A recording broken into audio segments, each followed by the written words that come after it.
நடிகை ராதிகா மேம் அவர்கள் சமீபத்தில் ஒரு விஷயத்தை வந்து பகிர்ந்திருக்காங்க. அதாவது நானும் ரஜினியும் அவருடைய பைக்கில் இரவு நேரத்தில் சென்னையை சுற்றி கொண்டு இருப்போம் ஷூட்டிங் டைமில்.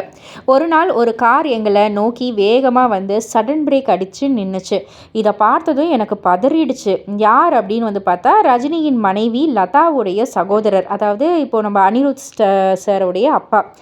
ரஜினி வந்து நடுராத்திரியில் ஒரு பொண்ணோட பைக்கில் சுற்றி கொண்டு இருக்காரு அப்படின்ற ஒரு எண்ணத்தில் காரை நிறுத்தியிருக்காரு.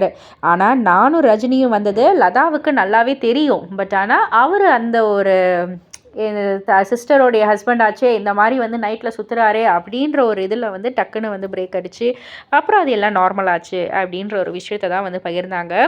ஸோ இது வந்து கிட்டத்தட்ட ஒரு 4 நாட்களாக சோஷியல் மீடியாவில் ரொம்பவே வைரலாக ஷேர் ஆகிட்டே இருக்குது. ஒவ்வொருத்தவங்க ஒவ்வொரு வகையான விமர்சனங்களும் கொடுத்துக்கிட்டு இருக்காங்க. இதை பற்றி நீங்கள் என்ன நினைக்கிறீங்க? உங்களுடைய கருத்து என்ன அப்படின்றத கீழே உள்ள கமெண்ட் பாக்ஸில் குறிப்பிட்டு சொல்லுங்கள். மறக்காமல் சேனலை சப்ஸ்கிரைப் பண்ணி பக்கத்தில் உள்ள பெல் ஐக்கானை கிளிக் பண்ணிவிடுங்க.